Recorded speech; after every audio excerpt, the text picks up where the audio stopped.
sommes partis, Odile et moi, à la mi-novembre pour la traversée de l'île de Madère en autonomie. Et soupe ce soir au menu. On est au premier jour, on est à Machiko, on a dormi à la fenêtre là-haut et on va essayer de trouver une petite bouteille de gaz que la propriétaire de l'appartement nous en a laissé une grosse. On n'a pas le droit de prendre des bouteilles de gaz dans l'avion et on va essayer de gagner 150 grammes en prenant juste ce dont on a besoin en gaz. Voilà, premier jour, 20 km et 1500 de D+.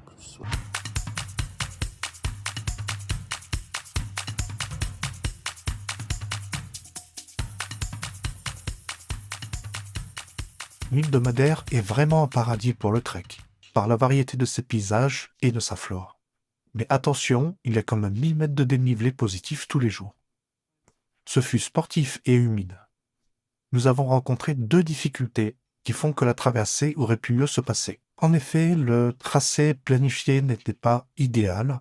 J'en reparlerai plus tard. Et la deuxième difficulté vient de la météo que nous avons rencontrée sur tout ce trek. Pour faire la trace à suivre avec le GPS, nous avons consulté de nombreux sites pour s'inspirer de traversées déjà effectuées.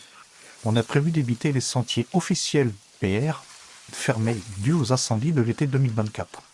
Or, sur ces sentiers fermés, nous avons eu des informations contradictoires selon les différents sites consultés, y compris le site gouvernemental. J'ai donc fait une trace à l'aide du Komoot. Elle nous a posé des problèmes de par l'impraticabilité de sa chemin à cause d'une végétation trop dense et souvent d'une pente à 45 degrés. Nous avons légèrement modifié l'itinéraire initial en cours de trek en nous servant d'une application que j'ai découverte grâce à un couple d'Allemands rencontré au pied du Pico Grande. L'application s'appelle Mappy avec un seul P, à ne pas confondre avec l'autre, mais j'en reparlerai plus tard. Presque 10 km, on vient de sortir de ce petit chemin là, on a un peu de répit. On a fait la moitié de la distance, mais que à peine un tiers du dénivelé positif. Voilà, et 3h30 de marche. Donc on va mettre plus que les 7 heures prévues. Ouais, c'est beau, mais attends, je vais sortir la frontale, Odile. Regarde, regarde, c'est fait, hein.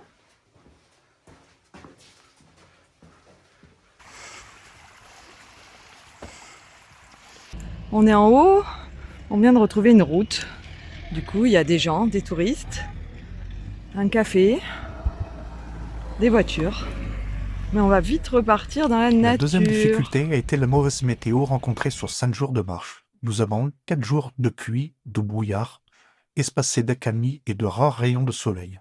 En altitude, nous avons même vu de la grêle tomber la veille, avec une température ressentie proche de 0 degré. Content d'être arrivé, hein. 22 km, 1005 de dénivelé. 1546. Ouais, 1550. Ouais. Mais c'est surtout les 3 premières heures, là où on a perdu beaucoup d'énergie, parce qu'on était carrément dans... C'était le Vietnam, quoi. On marchait dans Arrête. Bon, par contre, leurs aires de camping, en vrai, c'est des aires de pique-nique. Donc, on va avoir une table. On a un truc à peu près plat. Matin du deuxième jour, on a plié la tente sous la pluie. Par contre, on a passé une très bonne nuit.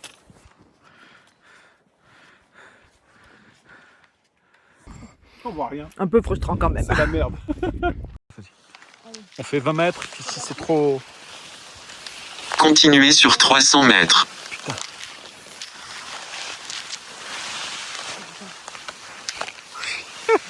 Je vois rien. Là, je suis ton sac à dos, là, c'est tout. Ce bordel, là. Qu'est-ce qu'il y a? Tu tombes? T'es sur le chemin encore? Ah, voilà, c'était rien. Ah, c'est...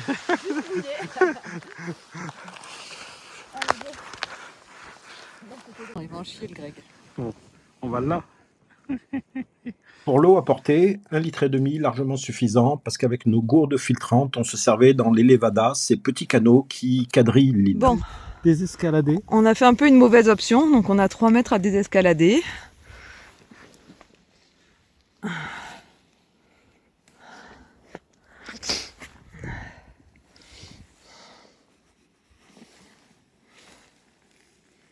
Il n'y a rien qui tient. Non, il n'y a rien qui tient. Par contre, non, il n'y a rien qui tient.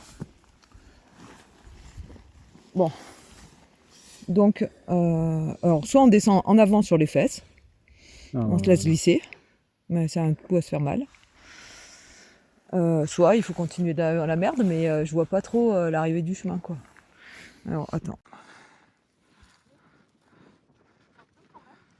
Un toboggan sur le ventre, là. À partir de là, moi, je me suis mis sur le ventre, Odile. Il n'y a pas d'autre solution.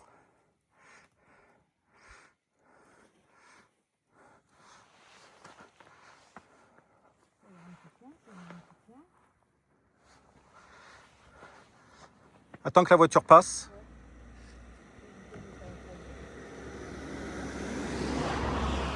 Mets-toi sur le ventre.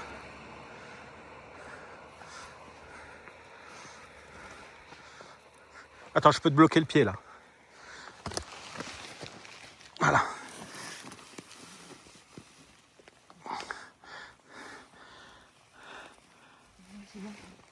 Ok.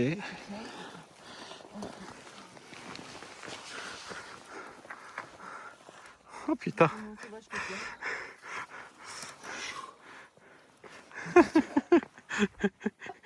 N'importe quoi. N'importe quoi. Tellement pique-nique.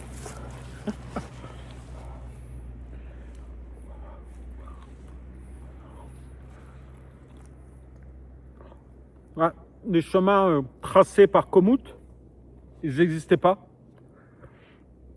Recouverts de végétation. C'était même limite dangereux parce qu'on a dû désescalader. Résultat, les 8 km qu'il nous reste à faire là, on quitte la trace, c'est trop merdique, et on descend par le goudron. Hein? C'est ça? Raisonnable. Voilà. Vous avez dévié de votre itinéraire. Consultez la carte.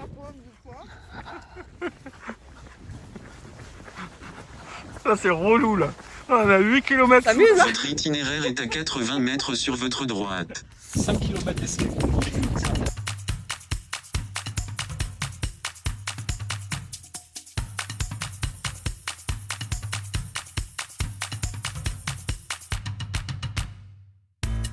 On est censé dormir dans un camping là, mais il n'y a pas de camping. On arrive de là-haut.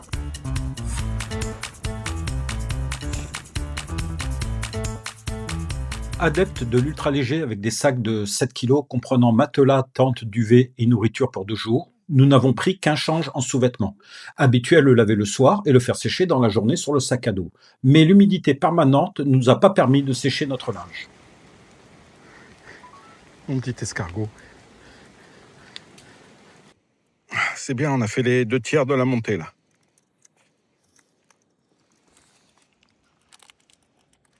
Alors, Odile, c'est la vie de château? Nickel. Et on va là-haut. Et on voit rien. Les changements d'itinéraire improvisés et la mauvaise météo ne nous ont cependant pas empêchés d'admirer ces paysages changeants au fil des jours. Le premier jour, végétation luxuriante, souvent difficile à traverser, composée de fougères géantes, bananiers et autres plantes tropicales. À partir du deuxième jour, moins de végétation pour quasiment plus de végétation du tout au troisième jour à partir de 1500 mètres d'altitude. Là, nous étions en terrain connu. Paysages minéraux, vues dégagées et verticalité. Puis ce fut la redescente vers Porto Moniz, notre point d'arrivée, que nous avons effectué en 2 jours. Alors, là-haut, c'est le Pico Grande qui est fermé. Et nous, notre trace, on était censé passer là. Ici, on voit le chemin. Mais il est fermé aussi. Alors, bon, on l'aurait bien pris, sauf qu'il y a un quart d'heure, là, quand on était avec les autres randonneurs, on a entendu un éboulement de terrain à peu près là où on était passé 20 minutes avant. On ne sait pas si c'est exactement sur le chemin, donc on ne va pas faire les marioles. Et on va prendre ce chemin-là,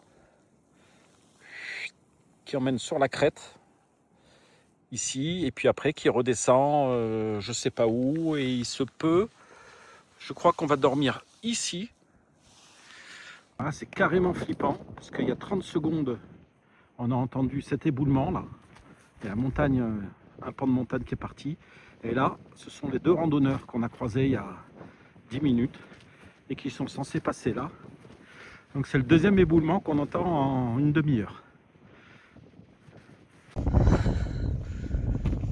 C'est juste magnifique, délirant.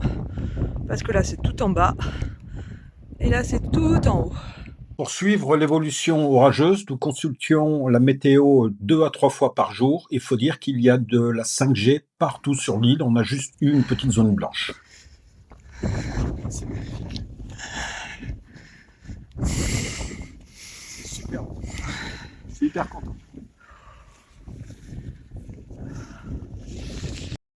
Voilà, ben là en face il y a la mer et l'hôtel qui est en haut, on a descendu tout ça pour aller dormir à Corral da Freiras.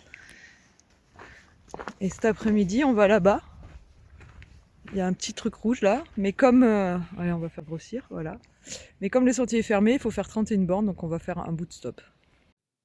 L'application Mappy, avec un seul P, que j'ai découvert pendant le trek, a l'avantage d'indiquer clairement les chemins officiels nommés PR. Mais en plus, Mappy indique clairement s'ils sont ouverts ou fermés. C'est un gros avantage par rapport à toutes les autres applis auxquelles je suis habitué. Komoot, Visorando et Gaia. Alors Greg, ça te plaît les marches dans l'herbe? Non, sale temps pour les gros. Ah, les genoux. On rentre dans une forêt de eucalyptus et fougères.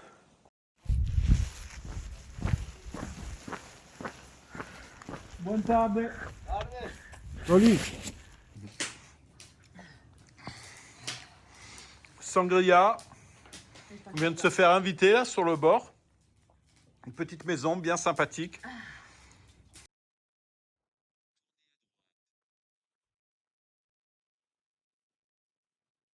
Ça fait 8 heures qu'on marche, là il est à peu près 18 heures. Prenez la prochaine intersection et serrez à Ouais. droite. On a 500 mètres de D- à faire dans ces escaliers là. Des marches qui font 40 cm de haut. Elles rigolent. Ah, alors elles font pas 40. Faites demi-tour. Bah, elles sont pas bien les marches. Il faut plus de lumière, bah ouais. Par contre, on va faire pendant...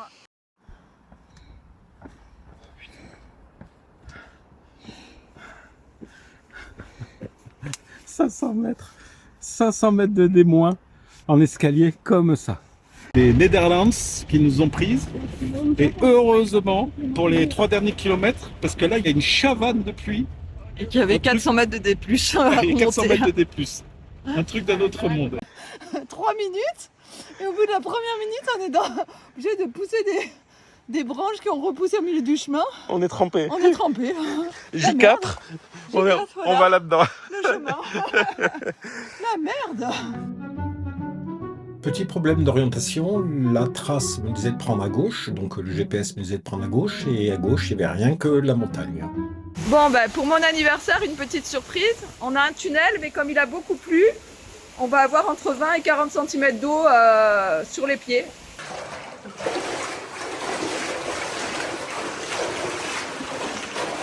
Voilà.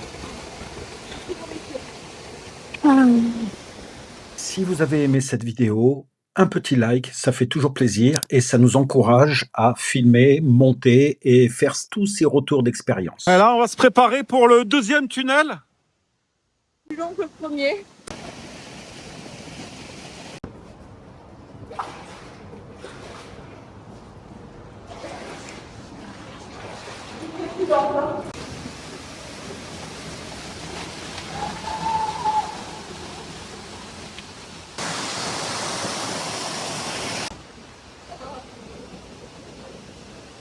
Tout droit.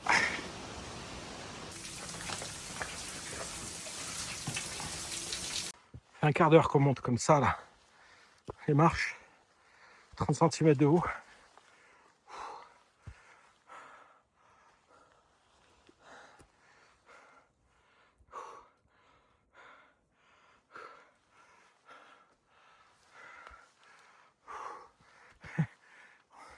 On a à peine fait 3 km depuis ce matin et on en a une vingtaine à faire. Et il doit être midi et demi. La journée va être longue.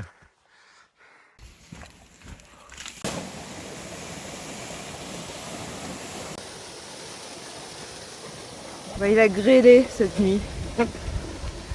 Joyeux anniversaire!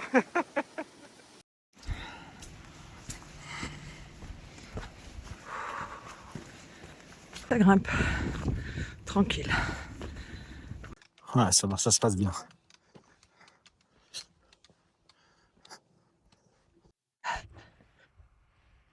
C'est bon les sardines? Putain, il est 15h. On va nous frapper 850 mètres de dénivelé, là, positif. Il nous en reste encore 300, 400. Ouais. On a trouvé une cabane de forestier et du coup on s'est mis à l'abri du vent.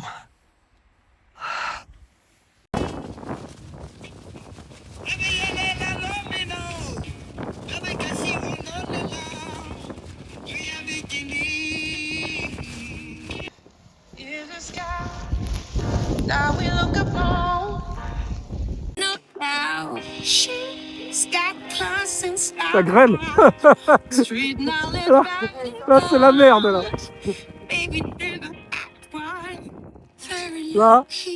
Là, on y est. Il doit faire 5 degrés. Eh ben, bonne journée, hein. Soirée d'anniversaire sous la tente. Et puis, on n'a pas trop froid, on est au sec. On a monté la tente sans pluie, même s'il pleut un peu maintenant. Et on va manger dans 20 minutes. Dans 20 minutes, on mange des super bons lyophilisés. Et demain, c'est la dernière étape. Ouais. Et puis on a un peu de vin parce que c'est mon anniversaire. Ah Donc, hier, la bouteille, on l'a pas vue en entier, exprès. Et ouais. Voilà. J5, dernier jour. On a très bien dormi dans la tente. Il a plu toute la nuit. Et là, on part, on est dans les nuages. Il pleut pas. Il pleut pas, mais bon, fait frisquer quoi.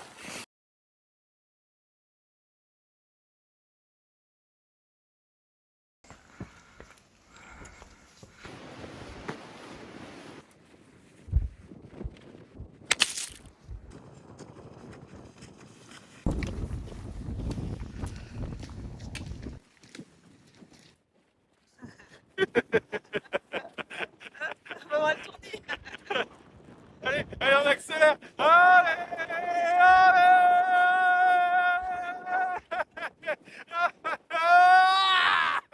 Le lien vers notre chaîne de voyage est en haut de l'écran. Il s'agit essentiellement de vidéos de vélo gravel en bikepacking. Et en vous y abonnant, vous recevrez les dernières vidéos.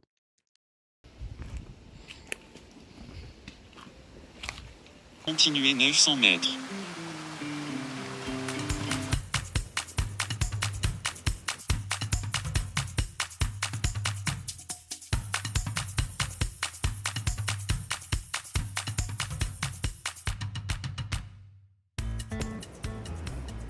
Arrivé dans une demi-heure à Porto Muniz, 100 km, 4006 de D+, un peu plus de D-. Et voilà, c'était bien. Pas facile, pluvieux, nuageux, mais très beau et varié. Putain, la honte. On a 2 étages à faire, on prend l'ascenseur.